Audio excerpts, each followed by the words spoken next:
10 months ago, I posted a video entitled The Walk of Moses, Rephidim Revisited. The video explains where the water flowed after exiting the split Rock of Horeb.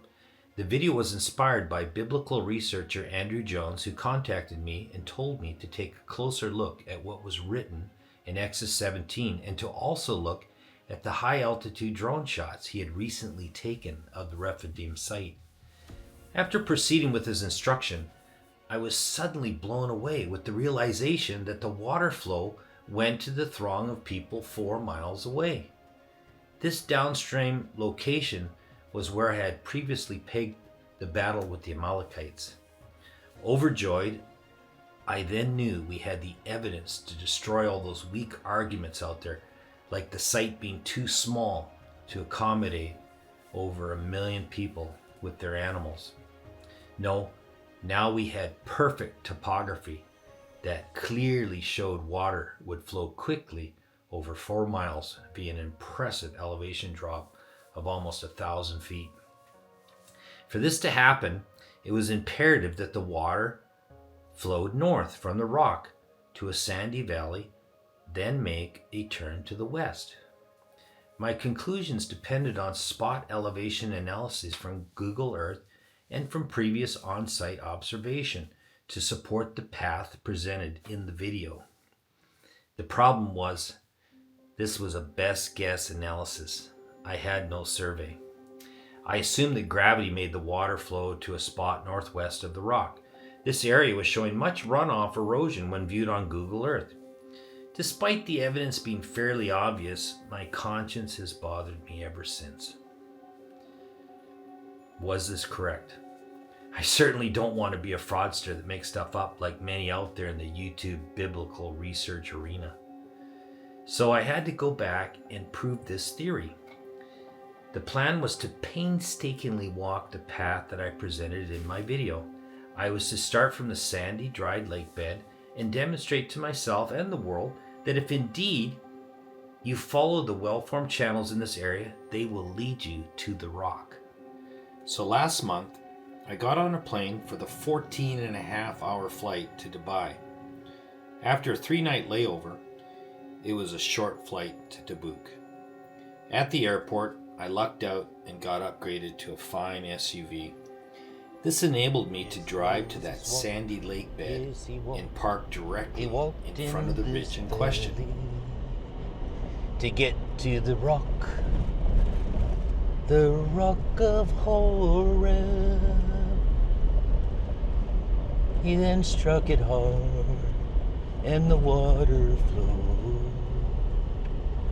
Yes, he hit that rock really hard, and the water flowed. Yes, it did. It flowed greatly. There it was before me, probably 50, 70 feet high. I first climbed straight up the middle of this rock wall and dubbed it door number 2, and could easily see that water doesn't flow in this spot. So I walked over to door number 1, and indeed, it had typical water erosion evidence. So far, so good. My theory was holding up. There at the top of this dried steep passage, there was a definite deep channel noted. It was a deep groove, so perfect you could lay pipe in it without even digging. I followed this well-defined channel towards the rock and got close, very close. But despite my best efforts, none of the channels led to the rock. Doubt and panic filled my mind. Wow, maybe my theory is wrong. Then a voice in my head said, "Rick, calm down, go to the rock, then follow where the rock leads." It sounded religious, but I had no other options. I was at a dead end. It was quite apparent that the whole large platform of rain-eroded channels north of the split Rock of Horeb drained to the northeast corner of the sandy lake. If the water came from the rock, it would have to be going another way.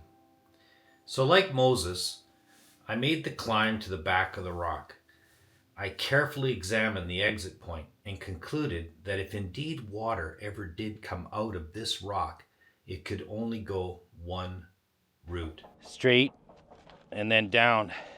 That route was rapidly downwards and north. This rock. There are many rocks and a high enough ridge to prevent flow to go east. You can see this much better with the drone shots.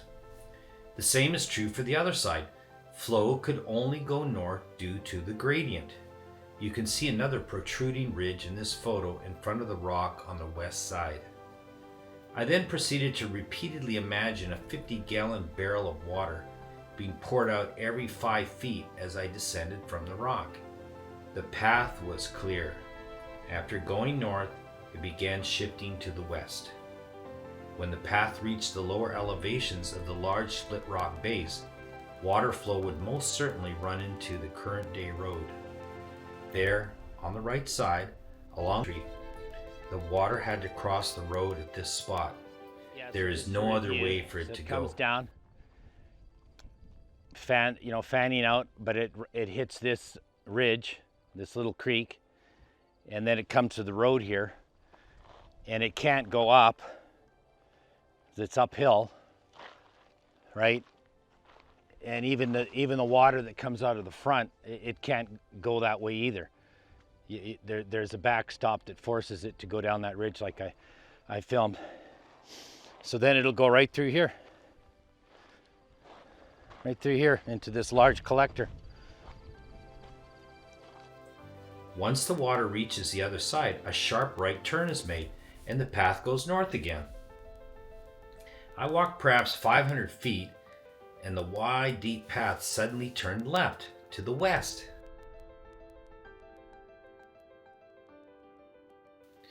So I headed west, deliriously thinking that I was already at the southeast corner, but I wasn't.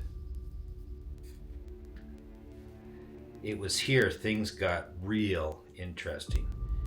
Indiana Jones kind of stuff interesting. A large boulder was in the path. Where did it come from? But no loss. Water could easily have gone under that large rock. This unusual boulder acted in a way to hide the path.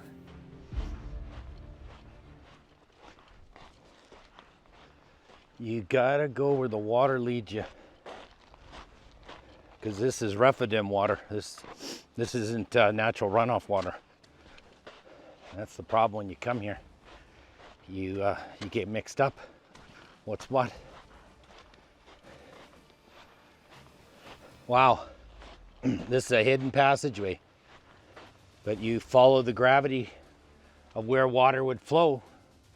And this is where it takes you. It's hidden. This is hidden. Look at, there's the tip of Rephidim. The trail descended around a bend heading north only to reveal many more boulders within the dry stream bed. I kept going and will now play my live action narration since it took me some time to finally realize what I had found. This technically hasn't flowed in, oh, there's a little quail just flew away, 3,400 years. This is hidden. Because this isn't, runoff doesn't come this way. I got fooled by the runoff. This is secret. Wow. So I was fooled. I was following the 3,000 year pattern of rainfall. Even if it rains hard once every 100 years, that's what I was following. But this is secret. I love secrets.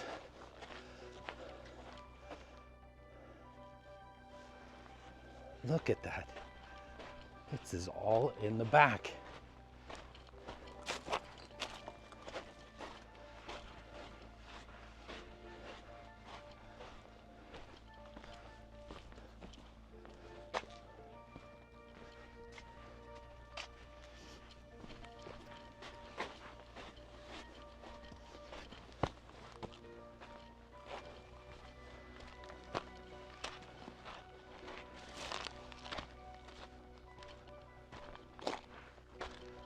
Wow, and there finally is the little lake bed.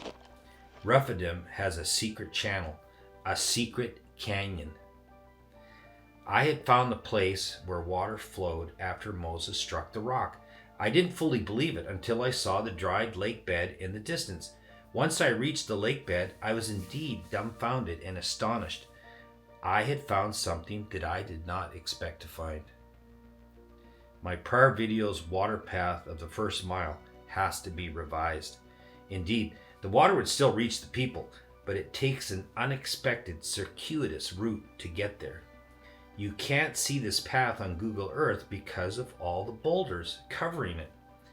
The water of Exodus 17 verse 6 did not flow down from door number 1, nor did it come from door number 2, but actually door number 3.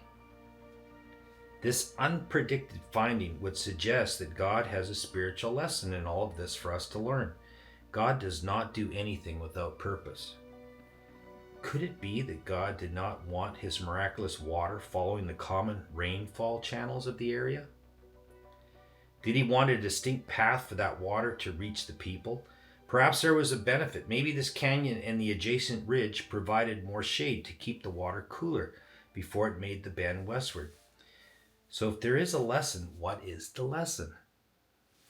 Well, as a student of Bible truth, I believe God is telling us that there is one correct spiritual path that flows from God, from his word, and from the guidance of the Holy Spirit. What do I mean? Well, for that, I need to tell you about what I learned in Abu Dhabi. There, my lovely and gracious niece, who actually lives there, arranged a custom-made tour for me to visit the Abraham family house. Yeah, so they say this is supposed to be the Exodus experience. This is the dedication to the temple, and each one of the temples has its dedication when you walk through the doors. And then you find yourself in this chamber, which is somber, quiet, slightly dimly lit, and that's because the synagogue is inspired by the idea of the Sukkot, the sojourn in the wilderness and your relationship to God. So I'm preparing you, taking you from the urban world into this environment which is about your spiritual wealth. So then you're in the Sukkot. You're supposed to touch that because it's like a blessing. Oh, okay.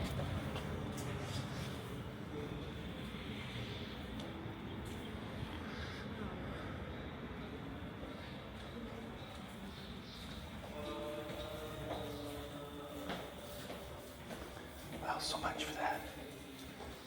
I thought that was gonna be longer. Oh yeah, the light. Shabbat shalom. So we're in the Jewish synagogue here on Shabbat, and it's totally cool. There's the old Sinai. There's your menorah. It became quite clear that these three great religions have nothing in common with the original faith of Abraham. The genius architect who designed the place chose to use filtered light in each house to make his point. Indeed, much light has been removed. One faith faces Mecca and worships on Friday. The next worships on Saturday and faces Jerusalem. Lastly, St. Francis Church faces east and worships on Sunday.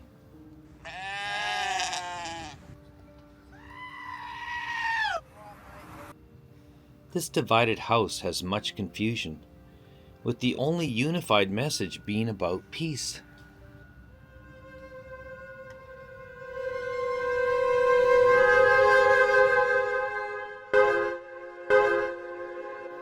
If we go back to Genesis, we find that Abraham was defined by three things.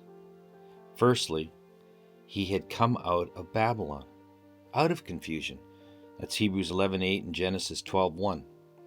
Secondly, he kept the statutes and commandments of God, Genesis 26 verse 5. He believed in the commandments. That's in Genesis 26:5, all right? He knew what righteousness by faith was. That's Genesis 15:6. This means that Abraham didn't worship idols. He kept the seventh day, believed in creation, and showed love to fellow men by keeping the last 6 commandments. He showed us how faith is an action word, not just a noun like belief, but that faith is a verb. His believing in God is what motivated him to good works, to act. He did this by loving God, and that was accounted to him as righteousness. Genesis 15, verse 6. We are saved by breathing. It's a verb, not by a breath. Yes, one breath could be justification, but we're saved by breathing. The third thing was that he had a faith in Jesus. This faith is commonly known as the gospel, that God was to become a lamb that would take away the sins of the world. This event is what is meant by all men will be blessed. It's not about a nation blessing the world, but about a person who had come out of this nation to bless the world. We know this to be true because of Genesis 22, verse 8. Abraham makes this statement of faith in a very profound way to his son Isaac just before he was to sacrifice him. Isaac didn't know it at the time, but he was acting the future part of Jesus. He was an innocent lamb carrying the wood. He did not know this because he asked his father, "Where's the lamb?" Then here's the statement. Here's the profound statement. Abraham replied that Elohim will provide, or Yireh. That's a concordance word 7200. It is a word that can mean everything you would imagine if indeed the Godhead or Elohim was to be the substitute sacrifice for not only Isaac's sins, but Abraham's and all of our sins. The prophet Isaiah in chapter 53 verse 10 focuses on the totality of this concept with the word Asham. That is, God the Father was pleased that God the Son would provide complete restitution, complete compensation for the world's sin. The verse says, though the Lord desired to crush him and make him ill, once restitution is made, he will see descendants and enjoy long life, and the Lord's purpose will be accomplished through him. That's the Net Bible. So Abraham understood this concept, and that is why the whole world would be blessed by his future descendant, Jesus, a Savior. That's Genesis 22:18. That is the gospel, the everlasting gospel. That's what led to the blessing of the nations, and that came about via obedience. And obedience comes from love. So we find Isaac being born miraculously to an old woman who couldn't have children, whereas Jesus was born miraculously to a young virgin who could have children. This is what is meant by only begotten. They were chosen for a special purpose. Their births were miraculous. Jesus said in John chapter 8 that Abraham looked forward to his day, where Jesus said, "Your father Abraham rejoiced to see my day, and he saw it and was glad." That's John 8:56. Abraham's faith is almost the whole chapter of Hebrews 11. He believed so much that death, the wages of sin, in the knife, in the symbol of the knife that he hung over Isaac, that even if he dropped that knife and did take Isaac's life, Abraham believed that Elohim would resurrect him. That's Genesis 22 verse 5 and Hebrews 11:19. So Abraham played a symbolic role of God the Father, as Isaac was playing the role of both Jesus and the Lamb, and you and I, when he first willingly accepted his imminent death, but ultimately was freed from death by the male sheep in the thicket. Either way, Isaac lived and Jesus was resurrected. They both entered into joy of a restored relationship with their fathers. So this faith of Abraham is not at all represented in the three houses in Abu Dhabi. These religions, unfortunately, have either rejected Jesus completely or have substituted themselves as a way of salvation, replacing Jesus. Abraham was righteousness by faith. These religions are righteousness by works. They're not connected to the rock. They're not part of the cornerstone. No, they've rejected Jesus. That's in Ephesians 2:20, Matthew 21:42, Mark 12:10-11, Luke 20:17, Isaiah 28:16, and Acts 4:11. They have drained many away through the sands of time, carving out their own agenda. They are mostly pagan church and state political institutions, whereas over here, in this hidden canyon, we recognize God's true church, the saints he has looked after through the centuries, people of the book, a remnant people that are part of Abraham's original faith. Which brings me to the most fascinating part of this whole analysis. In the book of Revelation, the last book of the Bible, a book that was written by John, who was very close to Jesus, we find a final message, a final warning to God's people. The message is to help us overcome the beast, to overcome the coming government church confederacy. And well, guess what? In the description of those who are the saved people at the end of time, we find that they are identical to who Abraham was in the first book of the Bible, as written by Moses, who is also very close to God like John. The end time people who have victory over the beast are defined as having the exact same faith as Abraham. These people come out of Babylon. That's Revelation 18:4. That's the first step Abraham took. Then in Revelation 14:8-10, we find Abraham's second and third step. More specifically, their faith is keeping the commandments of God while having the faith of Jesus. That's Revelation 14, verse 12. This theme is repeated in chapter 12, where this same remnant Abrahamic group hold to the testimony of Jesus. That's Revelation 12:17. That's exactly who Abraham and Isaac were. They would be perfect end-time people who wouldn't be fooled by all the deceptions out there now, or by the many more to come. This repetitive theme would most certainly indicate an everlasting gospel, an eternal law, and Jesus being the same today, yesterday, and forever.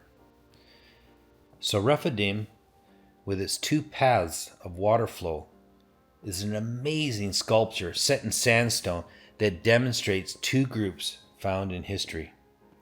The natural drainage area contains a depiction of Revelation 17 verses 1-3, where false religion sits on many waters. These troubled waves of humanity set in sandstone. The Bible defines water as many peoples and multitudes and nations and languages. That's verse 15. So if you are in the waters of Babylon, it's time to jump ship. The wise play is to not go with the flow. Don't succumb to the sewer pipe of error and lies, but drink from the clear waters of truth. God placed Jerusalem exactly due north of the Rock of Horeb. This is symbolic of his throne. Recall that in Isaiah 14 verse 13, we find that Satan wanted more than anything to rule from God's throne, and it is in the far reaches of the north. So, even though Rephidim points literally due north 360 degrees to Jerusalem, it also points symbolically to heaven. That would be straight up. Jesus came to Jerusalem but was rejected. The New Jerusalem remains, and Jesus remains. He is and always will be the true North Star. That's John 14, verse 6. The false religions think that they are following the correct star, but they are not. No, we are not to bow down to the sun, nor are we to bow to old stones found in Jerusalem, nor are we to rotate around a black stone like the stars of heaven rotate around the literal North Star. It is not simply a coincidence that Jerusalem is fought over by these three religions for domination and earthly power. Satan has gone to plan B. If he can't rule in heaven, he will rule the earth from the earthly Jerusalem. Interestingly, the distance between Jerusalem and Mecca is exactly 666 nautical miles. The end time prophecies of Daniel and the Revelation are playing out now. So my prayer is for you to join the faith of Abraham. Join his remnant scattered throughout the earth. Have victory over the beast. For we are all heirs according to the promise.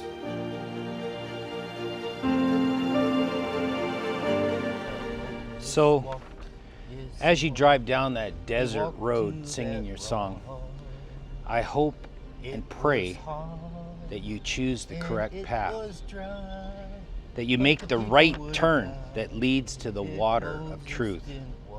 Truth can be found both upstream or down.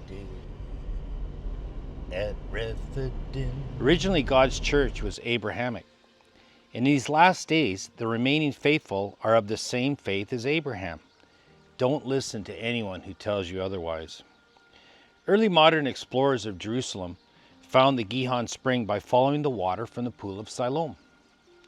Byzantines, Omar, Crusaders, and then Norma Robertson found exactly where the great altar of the Temple of Solomon stood. They simply followed the ancient water pipe Solomon installed to supply God's temple.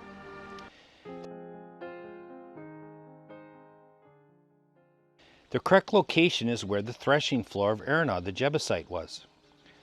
This is on the southern Ophel. This is what David purchased in 2 Samuel 24:18-25. So for size comparison, I placed the Jerusalem Temple Mount, or the noble sanctuary, over the drainage platform of Rephidim. The two platforms are about the same size and orientate north to south. Both these amazing pieces of real estate have had their glory times, but that story is finished. These sites are not worth fighting over. We are to worship God in spirit and in truth, as Jesus told the woman at the well. Truth will lead you to Jesus. For Jesus said in Jeremiah 29, verse 13, "When you search for me, you will find me, if you seek me with all of your heart." He also said in John 14:6 in the upper room, "I am the living God, the way, the truth, and the life. No man comes to my Father but by me alone." Yes, there will be obstacles in the way, and the journey is difficult, but in the end there is great joy. Abraham found that joy, and so can we.